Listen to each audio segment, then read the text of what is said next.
Hey guys, welcome to another episode of Foresight TV. I have got as my guest Michael Manuel. We're going to have a great conversation today.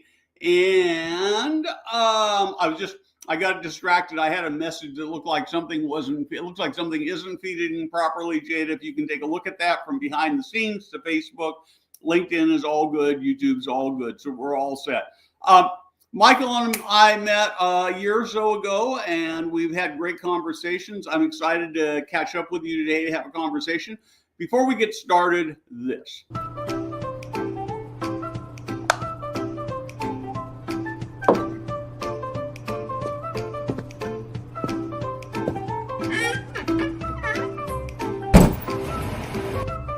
Hey guys, Steve Moran here.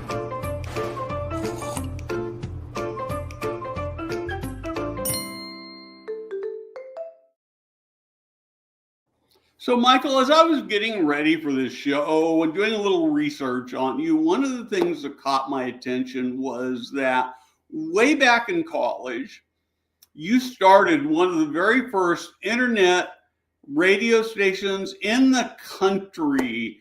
And so you're like this major tech pioneer guy. How does that impact what you're doing today? It's really funny that I haven't been asked that question in a long time. It was quite a while ago, but yeah, it was fun because these are the days of the old tube monitors, actually, before even flat screen TVs, and everybody had a desktop. And our biggest challenge back then, when we would tell people about that we were an internet radio station, the biggest challenge was I don't think I can hear sound on my computer. Most people didn't have speakers on their computer, and they didn't know that they could listen to things. So we literally had a campaign of where we would buy cheap speakers and give them out to people and so that they could listen to us. But so yeah, it was interesting. But I will, I'll be honest and say I was part of the team, but the tech people, my partner at the time was the tech guy, and I was more of the creative. So I would say, how does it from then to now? That's actually a great link. I would say that even in senior living, I'm more of the creative type, the visionary, where we going and the ideas, and then I partner with tech companies and tech pioneers, and so I'm constantly when I'm at conferences and when I'm meeting people.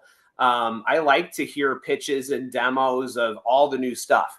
I may only use 10% of it or 5% of it, but I love to hear everybody's new technology, in senior living. There's a lot of innovation going on. And so I would say I'm forward thinking in that way, in that how can we better connect with our residents and make better lives for them with technology and innovation.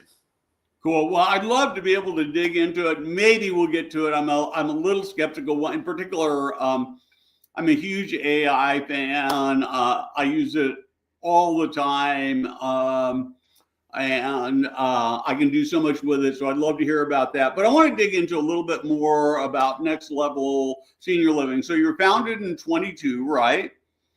Yes, that's correct. And you started with an 11 property portfolio that was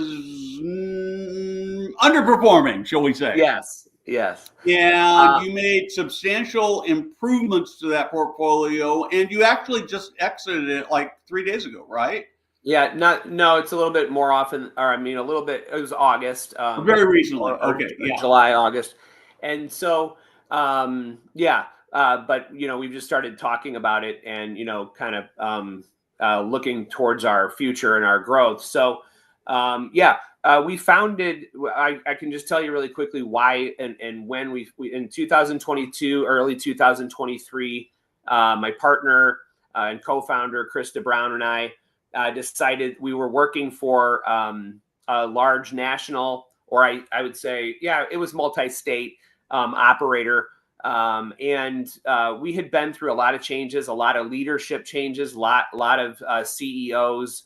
We had most of our properties in Illinois, but we had some in Missouri. and some other states. We had one in Brooklyn, New York, actually Coney Island, Brooklyn, New York, just one random facility. Yeah. But anyway, we worked with these, or we had worked for this company for around a decade, and it had so many leadership changes and it could never get any traction. And we just saw so many things that we didn't like about having sort of like that bureaucracy of a corporation, and we just thought we could do it better. I mean, that's kind of how a lot of entrepreneurs start their business. Right. They work somewhere and think they could do it better, and that's what we thought. And the big thing is that we wanted to link results, efficiency, and profitability with compassion, and that was one of your questions that you sort of posted on advertising this conversation. That's really why we started our business. So we got the opportunity to manage an 11 property portfolio in Minnesota, some urban or more urban near the Twin Cities area, and then some very small towns, as small as, a few hundred people in upper Minnesota. And it had every challenge you could think. Challenge making payroll, challenge with operational structure and census and employee morale, you name it, they had that problem. And in the course of about 2 years, we were able to get it. The entire time it was the purpose was to get it to sale. The owner was wanting to retire and just needed help righting the ship so that he could get the value that he had created over 20 years. And we helped him do that and got to a successful sale. And now here we are growing again with new properties. So when you took over this portfolio, what did you see that others didn't, that the prior management was missing? What was, you obviously had this very unique vision to be able to turn things around. I'd like to have you talk a little bit more about that. Yeah, sure. Well, in my career, I've really had the advantage, or maybe disadvantage, I'm not sure, but of constantly doing turnarounds and taking on buildings that were struggling and trying to get them to turn around. And so I had the unique experience of constantly seeing what those barriers were in growth, in the turnaround.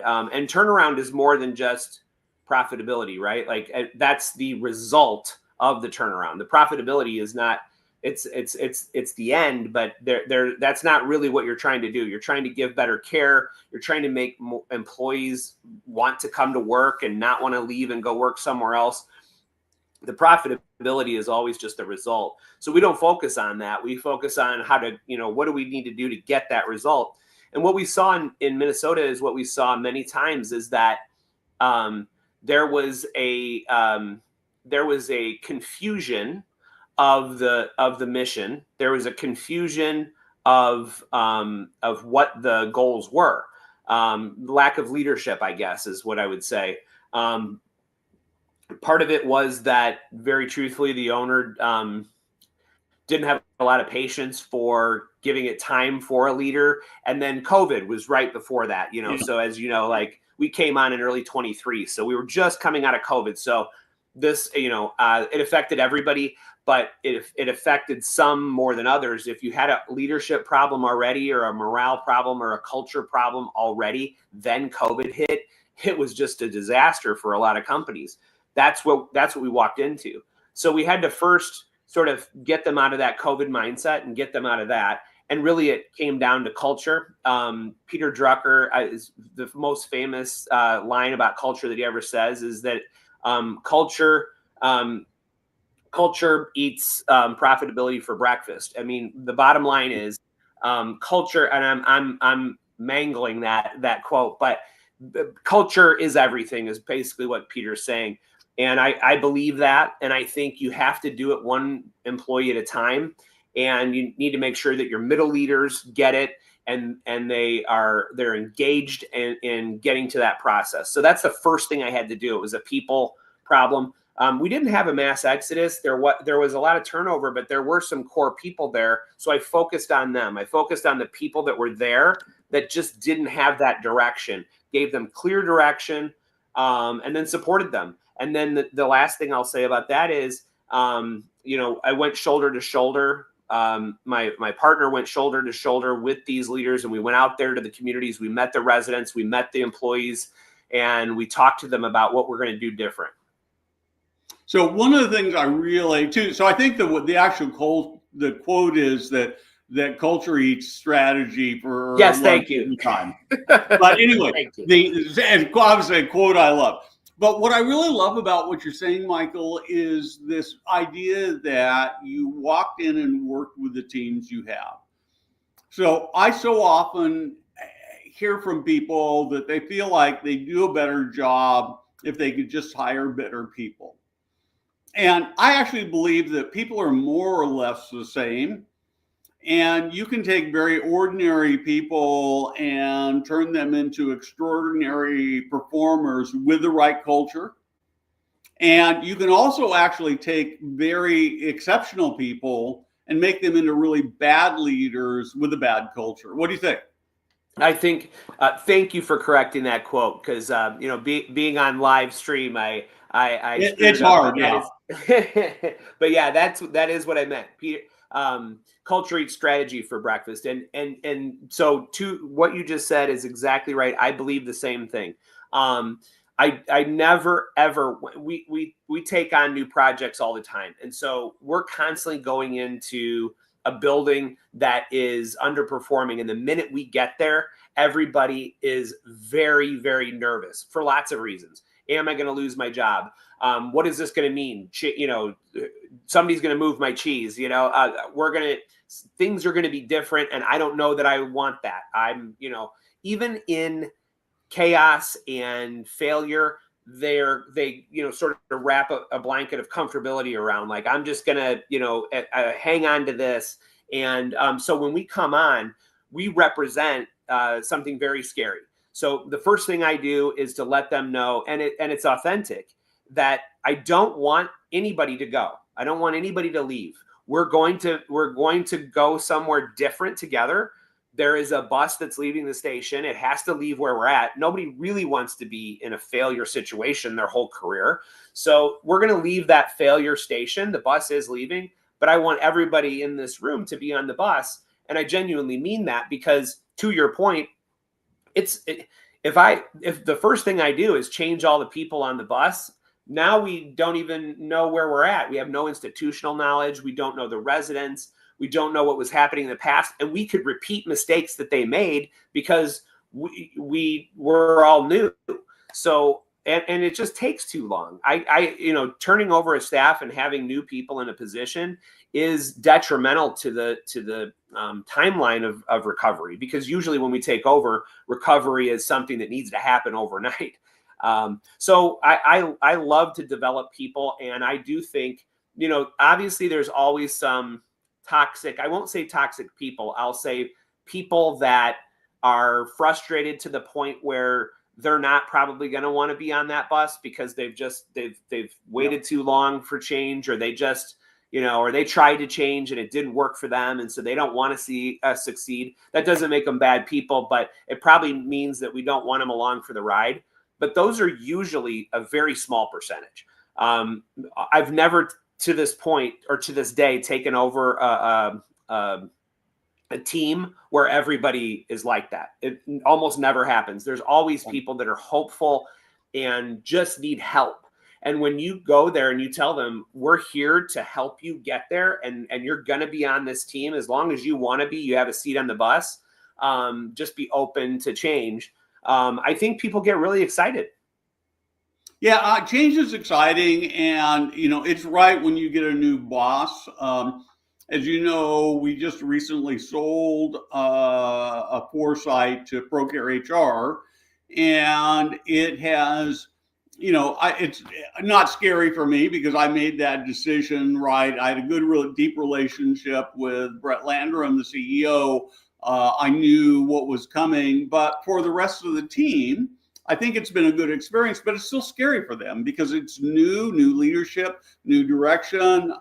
They've seen some immediate benefits, but it's still scary. So you're absolutely right.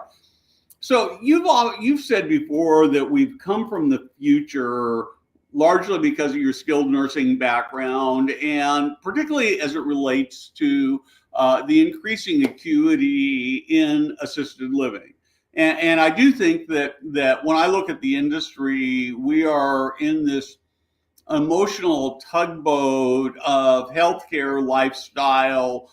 There's some prominent people who really want to see it as lifestyle. I tend to think that it's still primarily more healthcare. I'd love to have you thought. What does that mean coming from the future, and kind of how that skilled nursing background really helps you in the world of assisted living? Yeah, I think what I've learned over my my career, been in the business now around 20 plus years, and I've seen it.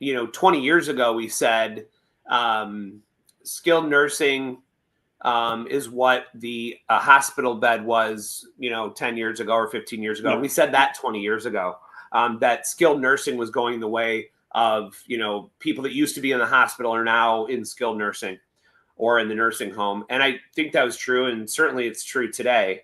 But I think and I was in skilled nursing. So, but, assisted living 20 years ago really did not, it was more like independent living is today almost. There were a little bit more services. We gave some help to people, but 20 years ago, assisted living looked nothing like it does today. The people that were in skilled nursing now, the assisted living adapted and started taking acuity that they would have never taken before. And now it's pretty common. I don't think an assisted living is super unique if they have some higher acuity residents. And so what I meant by that is that it's always lagging though. So assisted living really should be taking even higher acuity than they probably take today. Really anything. Hold on for a second. Sure. That's a really intriguing idea that we should actually be taking higher acuity. I like that. So good, continue on. I just wanted to highlight that because I think and I guess I kind of agree with you. Yeah. Well, the thing is that the nursing, I have a special place in my heart for skilled nursing. It's God's work. It is. Nobody wants to be in a nursing home. It's a product that you're selling. There's a few other industries we don't need to talk about, but the nursing home industry is tough because it's a product that you're selling that is needed and necessary, but never desired. It's like, I don't know, an oncologist is a great person to have when you have cancer, but you hope that you never need an oncologist, and so it's like that in the nursing home industry. Not so in assisted living. Assisted living, both my grandmothers were in assisted living, and they both really needed it and thrived for a long. One grandmother more than the other, but thrived. She was in an apartment by herself for 20 years. My mom would go over there all the time. I would go visit, but otherwise she was there by herself 24 hours a day, just in the apartment. She tried to get out, but as she got older, she couldn't get out. So when people go to the assisted living, it's actually a desired product. And so,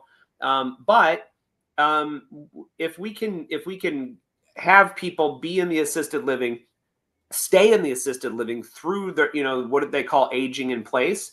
That term really was more meant for a CCRC, but I see it as an assisted living. You can age in place in the assisted living, and we can bring in care. We can bring in the needs that you are bring in the solutions to your needs.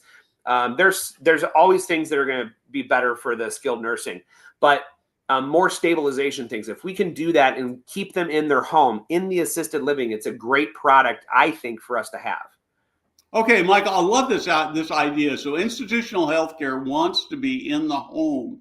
There's this hospital at home movement, right? So with technology and systems, I guess the question that raises to me is, do we get to the point where technology makes assisted living unneeded? Say that again, Steve.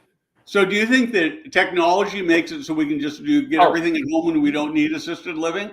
Well, no. What I would argue is I don't disagree with the hospital to home thing, or even this, the move. The state of Minnesota specifically really is trying to move people to lower level of care and their most independence and trying to get them home. What I would argue is the assisted living is their home.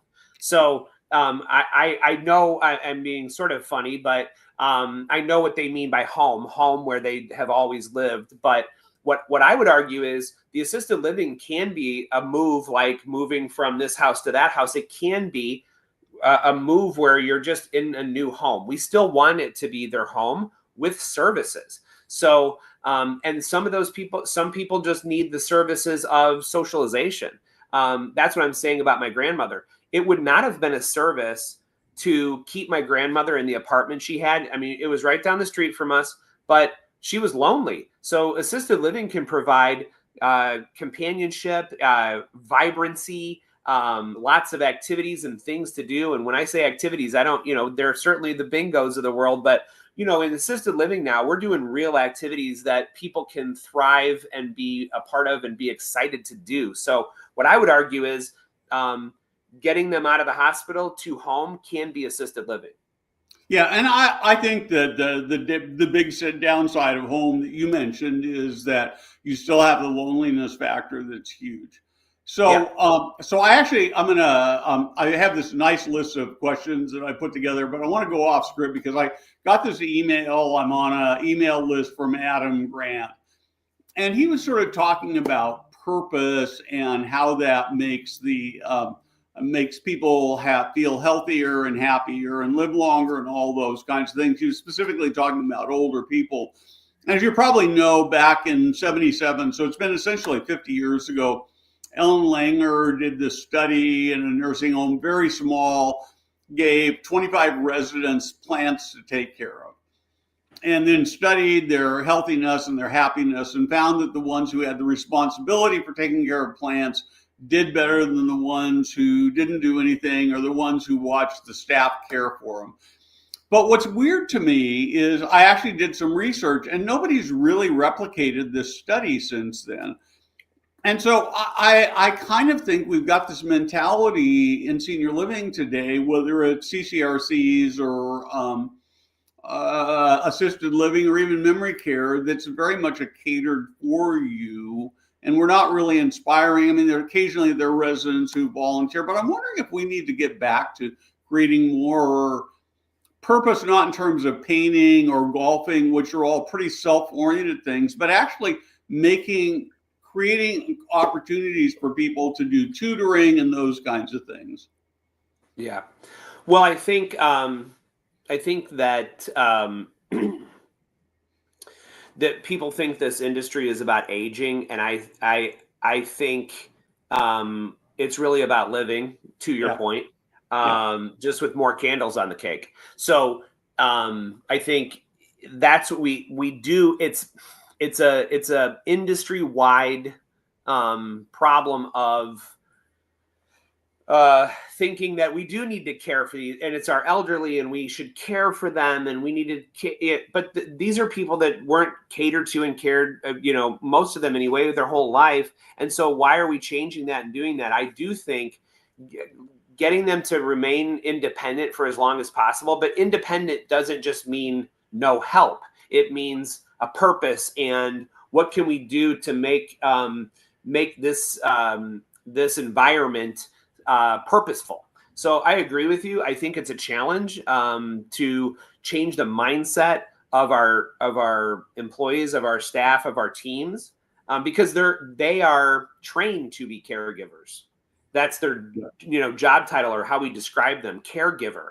So there's really like a whole shift that's needed in our industry, and I have some ideas on that, but I cannot say even that I'm a leader in that, because regulatory wise too. I mean, it's hard because regulatory is not getting easier, and when you have that, you also have certain things. We're not a business that can just do whatever we want. So there's boxes we have to check, and the state means well, or at least I shouldn't say the state means well. The intention of the regulation is well intended, but many times it gets in our way of being able to be creative. So I can't. I will say that sometimes we do get caught up in just making sure that we're in compliance and not thinking about the future. So that's what I try to provide for Next Level. And that's why we named it Next Level, because we need to be striving to always get to the next level. We can't get caught up in the now. We have to look to the future. Yeah. Yeah. You're absolutely right. I want to hit just two quick questions here. Joe says assisted living is what my mother now calls home. I absolutely, when assisted living is done right, it does become home. I love that. And then Ethan says skilled nursing is God's work. And when it's done right, I would agree with that. I'm afraid too often it's not done well enough to be God's work, and that's really hard. So one of the things that you have talked about and written about is that most people underestimate how hard it is to do simple well. And it's a Malcolm Gladwell kind of insight. What's one simple thing in senior living that everybody thinks they're doing well, but they're not? Wow, that's a big question, Steve. I guess I would say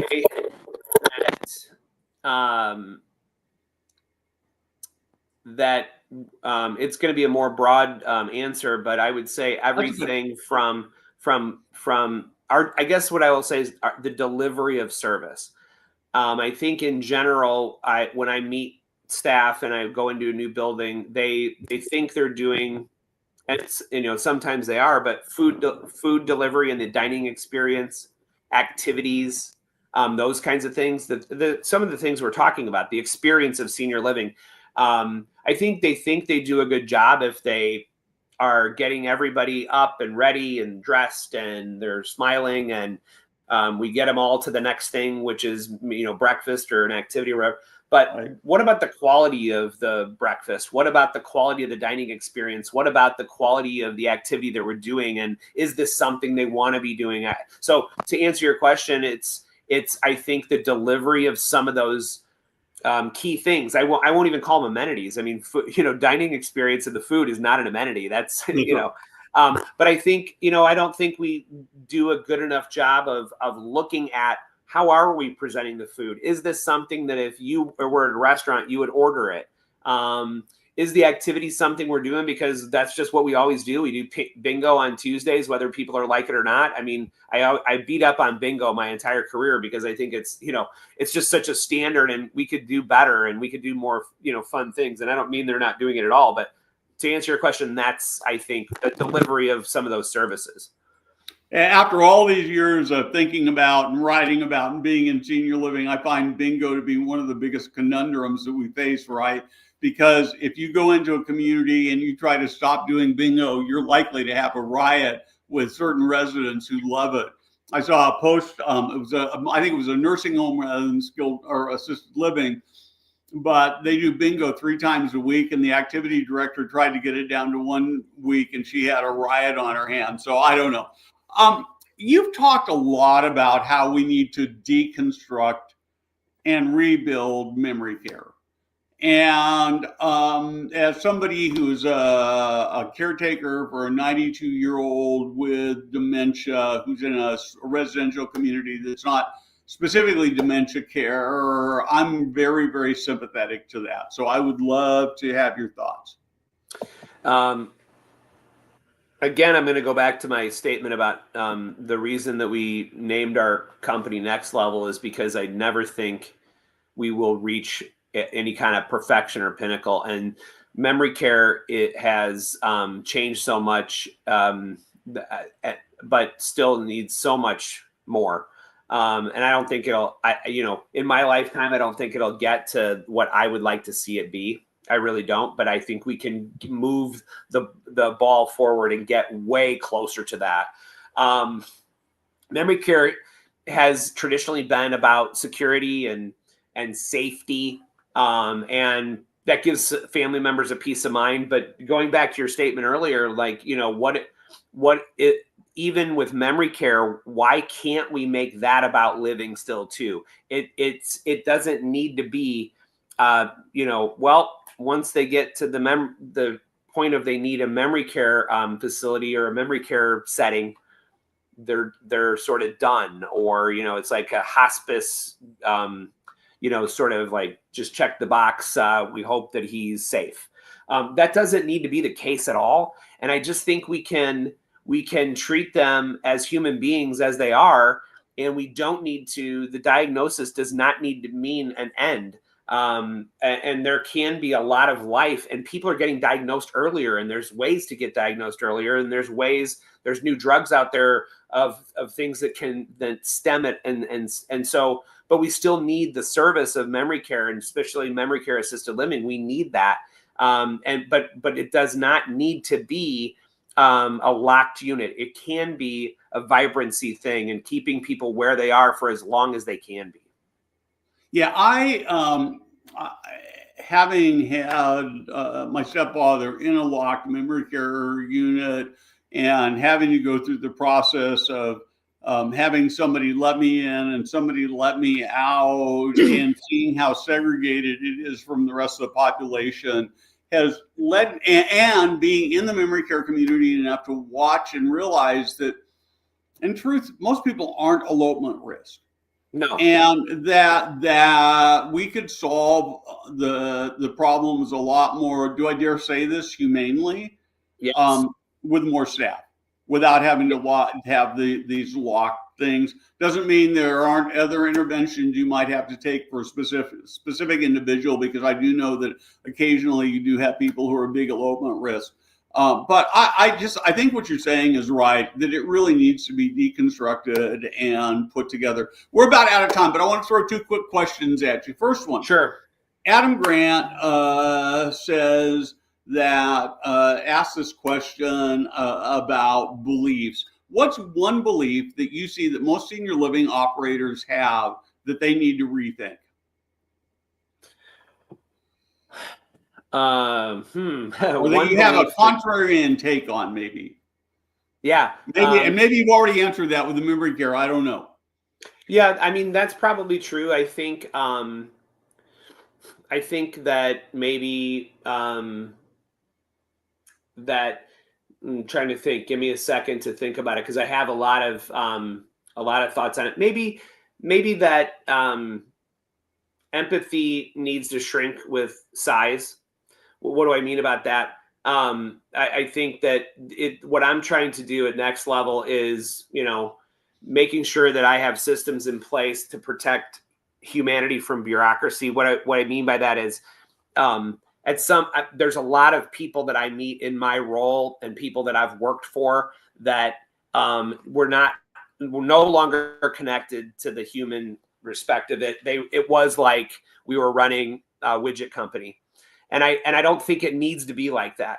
You don't have to shrink empathy with size. I guess I think that it's easy to just be managing this behemoth of an organization and saying I have to do it the way Sears does it, and I use Sears because Sears went out of business. But yeah. That's to answer your question. So, sort of last question for you. 50-unit owner of operator of a 50-unit memory care community that is really, really struggling in, say, a rural town in, I don't know, Iowa, right? And they come to you and say, what do I do? What's the thing they should go do tomorrow morning to start making it better? Well, it depends. That's a little bit of a loaded question, because it depends on what their problem is, right? So, but let's just say their problem in general. First of all, that the kind of building you just described is really become my wheelhouse over the past few years. Smaller building in a small town. We've gotten really good at that. And I would say I'm going to sort of give you a two-part answer real quick, and I know we're out of time, but the first part I'll say is what do I do when I first go in that I can't necessarily tell an owner to do, and that's why there's a need for my business. Okay.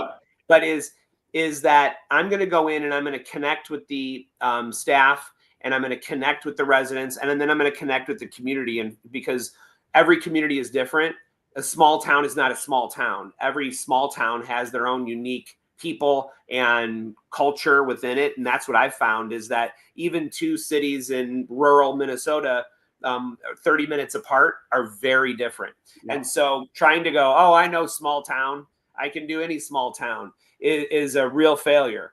Do not do that. So, I mean, that's what I do. And then once we find that culture, then we bring whatever best practice from my toolbox that I've learned over time to that, instead of doing a cookie cutter parachute in and say, here's all the processes to be successful. So to what would I give advice to that owner if he wasn't going to ask me to help him, but he just needed some advice? I would say that almost always, and it's a little bit, it's I don't want to end on a business note necessarily, more than an empathetic note, because that was really the goal here. But almost always, census cures a lot of ills. And almost always they have a census problem if they're broken. Like that's usually one of the problems, is empty units, not enough people. And what I would say is that they're almost always not doing census right. They're not answering the phone. They don't know it, so you have to answer the phone. You can't say tours are between 2 and 5 o'clock on Thursdays. You're right. Yeah. So almost always they're doing that wrong. And once you get some more people in the units, that cures a lot of things that you can then start to really, employee engagement and all those things are important. And you can do that if you have just a little bit more revenue, and putting the open sign, pulling the chain on the open sign and making sure that people know you're there is usually where they're missing the mark. Michael, this has been a great conversation. I have so many more things I'd like to talk to you about, technology and AI, but we are out of time. Thank you so much for joining me. I look forward to seeing you at the next conference, and we will do this. And I actually will, let's close up with this last comment that came up, Jada, and put that up. Every community has their own story. That's super, super important to remember. Michael, thank you for closing us out with that. Michael, stay on. Thank you for watching. I hope you have a great weekend, and it's been a great conversation. Thank you. Thank you, Steve.